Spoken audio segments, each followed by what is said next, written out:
Hello there. Today we are talking about how to be an extraordinary life coach. You're a life coach and now you're wondering, hey, I'm a good life coach or I'm an okay life coach, but how do I really become an extraordinary life coach? Now, before we get into what would it take for you to become an extraordinary life coach, let's define what extraordinary life coaching really means. An extraordinary life coach, from the point of view of this video, is somebody who can walk into a conversation with any of their clients and be able to support them creating extraordinary outcomes in their lives.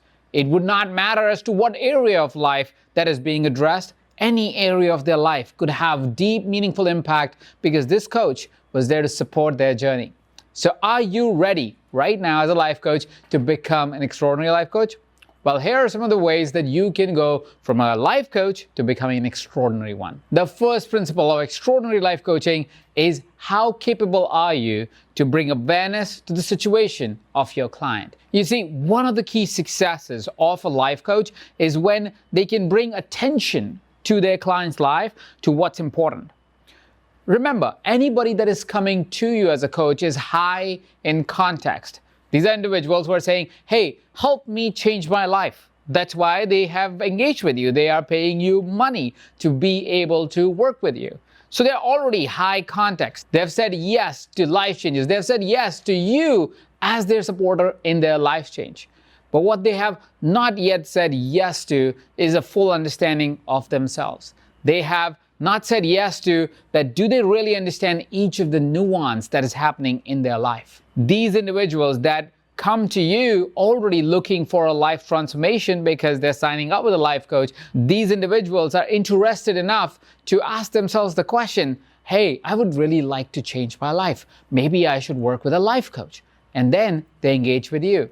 Which means if we can bring their attention towards what is important, we have accelerated the pace of outcome that they would have in their life. So your primary function as an extraordinary life coach is how capable are you to bring attention towards what's important in their life? Are you somebody who is tiptoeing around the ideas and concepts that may feel uncomfortable? Or you are a fearless coach who is stepping forward and going into directions and areas that may be uncomfortable for your clients to discuss or step into? The more you bring awareness towards the nuances of a client's life, the more you have the potential to unlock something that your client is not even aware of that they have.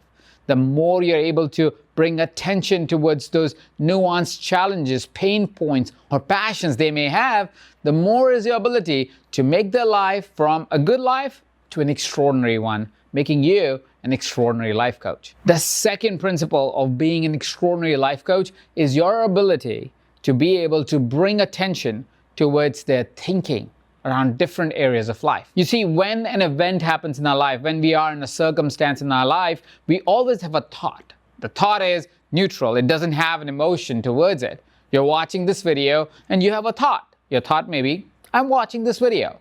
But you can choose thinking from there on. You can have a thought pattern or a thinking pattern post the thought, which is you may go, wow, Ajit really likes wearing hats in his video. Or your thinking pattern could be, this is great information, I should use it. Or you may go, Ajit is talking way too fast, I don't like him. Whatever thinking pattern may be will trigger a set of emotions in your life, exactly how your clients choose a thinking pattern, and that triggers an emotion in their life. Based on this emotion, we create a reaction. This reaction turns into action in our life. And as we take that action in our life, we get a particular set of results.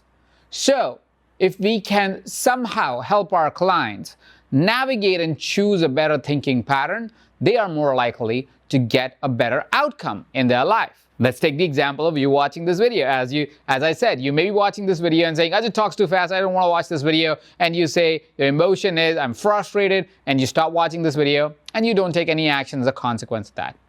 Or if you right now choose a different thinking pattern and you say, hey, I love this video. Thank you for giving me this amazing information. I'm going to hit that like button. I'm going to subscribe to this channel because this is awesome information. What will happen as a consequence of that action is that you will get recommendations from YouTube to watch more of such videos. And as you watch more of such videos, you get better and better because your techniques get better. You get more ideas on how to really impact lives. And so, well, clearly you will have a more extraordinary life coaching career. So your thinking pattern can invite you to hit subscribe and leave a comment and like this video, or your thinking pattern can ask you to quit this journey of becoming an extraordinary life coach. Choose a more empowered thinking pattern. Help your clients choose a more empowered thinking pattern. The more empowered their thinking patterns become, the more likely they're going to have a more extraordinary, more empowered life circumstances. Recently, I've had a big shift in my own thinking patterns, and thanks to this coaching ability of being able to say, hey, what am I really thinking? I've been able to completely transform my energy levels. I have been able to transform how I feel on a day-to-day basis. I have been able to change my health. I've been able to change my choices in life. I have been able to change my relationship. You see, early on in my life, because of a habit that I picked up in childhood, I was continuing to sabotage my health for a long period of time. You see, I grew up in India and I had a really loving mom. The way she expresses her love is by feeding me some amazing food, and she is an outstanding cook. And because of that, I created a comfort with food, which means if I would have any kind of emotion, be it happy or be it sad, I would always find comfort in food. I would always say, oh, I'm anxious, I should eat some food. Oh, I'm excited, I should eat some food. Oh, we have to celebrate something, I should eat some food. While eating is not necessarily a problem, overeating became a problem in my life. I would eat food for no reason whatsoever, and soon enough, I was overweight. And I have struggled with my health ever since. Since my 20s, I've struggled with my health. I have constantly gotten in and out of the cycle and never really able to set up something that was really empowering for me. Recently, I had my second child, my daughter, Isla. And as I had Isla, one day I was caught myself wondering, what would my life be when I would be 65 or 75? How do I want to be as a 75-year-old? Am I excited to dance with my kids and go out partying and having fun in different ways? Can I do outdoor activities? Can I still do a hike? Can I still have fun with my grandchildren if they decide to have children? And my answer to myself, my thinking to myself was not encouraging. I was like, no, if I continue this pattern of falling back to eating comfort foods when I'm feeling an emotion, irrespective if it was good or bad, it's not going to create an empowered lifestyle for me. And so I asked myself a more empowered question. I said, okay, so what is it that an ideal 65-year-old legit feels like, looks like, behaves like? What is his actions? What would he do on a day-to-day basis? How would he operate when he is having an emotional meltdown or an emotional excitement? And I started to build a new habit, a new reward system for myself so I can build a more empowered habit. Soon, I found myself way more energetic than I was, way more engaged with my kids than I am, way more engaged with my partner than I was before. And I am so excited about my life today because I could choose a more empowered thinking. There is no point in life where we are like, oh, I am a complete person now and everything in my life is fixed. I am sure I will be using the same extraordinary life coaching skills that I am sharing with you today in my life again and again and again. And you can use the same strategy to create extraordinary life outcomes for your clients. If we can encourage our clients' thinking towards curiosity of change, towards interest in saying, how can I change my life? What is it that I can do to create an extraordinary life? If we can lean into that curiosity by challenging their thinking, by encouraging them to choose a more empowered thinking, we can become extraordinary life coaches and we can support creating extraordinary lives. The third principle of being an extraordinary life coach and to create extraordinary outcomes for your clients' lives is for you to be able to draw attention to its small but meaningful changes and habits in your clients' lives. Like I mentioned in my previous example, I picked up some habits around food as a child. There's always habits that we unconsciously pick up because of our environments, often in our childhood.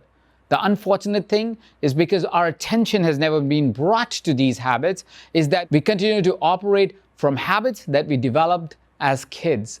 Now, what a 6-year-old built as a habit, if a 16-year-old or a 26-year-old or 36-year-old is still continuing that habit, it's almost as if we didn't learn anything after that habit that we learned as a 6-year-old.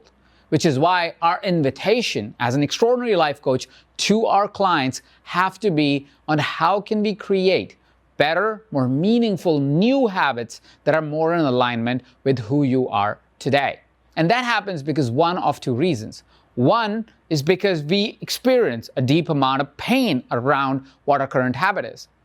While my health wasn't in pain when I decided to change my habit, I could associate my long-term pain that I would have if I continued a particular habit. I could dig deep and find that pain to go, oh, if I continue to take this action that I'm taking today, which I developed as a habit as probably as a 10-year-old, I would not have a joyful life 20, 30 years from now. And because of that future pain, I could tap into my energy center and ask myself the question on what's the big shift I need to bring for me to be able to start this change process. And while that pain was enough for me to get started, I also knew that that wasn't enough for me to continue the journey. And this is where small changes in our habits are wildly important to create long-term habit changes, long-term changes that would help us create extraordinary lives. And here is what it means. While I ask my question to say, hey, what is the behavior that I have for every single time I have an emotional challenge or an emotional excitement and it's food all the time, what is it that I really want that change to be? So I had to ask myself, what is it that I need to create as a new habit for me to respond to different emotions in my life? And so I asked myself that question, and my immediate answer was, well, wouldn't it be amazing to create the outcome that I want to create as a 65, 75-year-old, where I have the energy and playfulness of a child as I play with my children and my kids and so forth? My answer was, well, I have to have an amazing body. I should have a body of an athlete. I've never had the body of an athlete. So I said, well, if I commit to that change, well, most likely I'm going to give up on it somewhere down the line because it's a very long journey. So I asked myself, hey, what is the thing that I can do? What is in my power where I can do this act? And because I am doing this small activity on a day-to-day basis or every few day basis, I start creating progress in the direction of the outcome that I want. And so I picked up one of our programs called 10X. And I said, I'm going to do 10X. 10X only requires you to work out or go to the gym 20 minutes a day, 3 times a week. That's all that is required. I was like, that seems easy. I can find 20 minutes once every other day in my life. That seems reasonable. I think I can create that small habit change to say, I'm not even replacing my need to grab food. What I'm simply doing is asking myself the question of saying, next time when I have a little bit of a challenge or an emotional challenge on a Monday, instead of just grabbing my favorite meal, could I invest 20 minutes in the gym just on a Monday? And then I ask myself that question just on a Wednesday and just on a Thursday and so on and so forth. And as I ask myself those questions, started making this small, tiny change in my life. Small, tiny change. Very, very easy to make. I started to see how I feel after I worked out. So when I was eating food as a response to my emotions, what I started to do is I brought my awareness to how I feel after I've eaten the food. Now, as my awareness went there, I was like, oh, you know what? I feel lack of energy. This is why I don't feel so excited. That's why I'm so tired at the end of the day that I don't have energy to play with my kids. Or I feel a little bit more drained on the weekdays and I always associated it with my work, but it was actually what I was eating. So I was like, okay, my awareness now is that if I eat certain foods, my body doesn't really give me energy. It kind of takes away energy. Food should give me energy. It shouldn't take away energy from me. And then I said, okay, let's bring my awareness towards what's happened after I'm finished with my workout. And I realized, oh, when I finish my workout, I'm actually more energetic. I feel more empowered. I feel like going out and playing with my kids. I can go running with my kids after that. And I like playing a lot more with my wife after that. I'm more energized in social gatherings. I'm like, hold on. So the reward of me actually hitting the gym is significantly more desired for me than the reward I was getting because of food. Now this shifted my perspective and the reality of working out completely for me.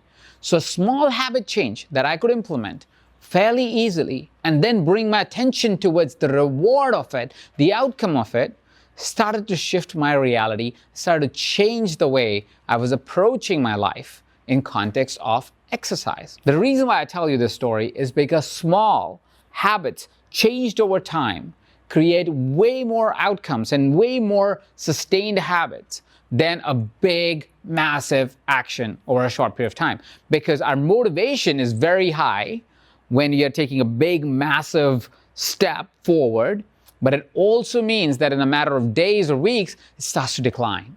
And we lose that motivation, and then we need another jolt to find motivation again.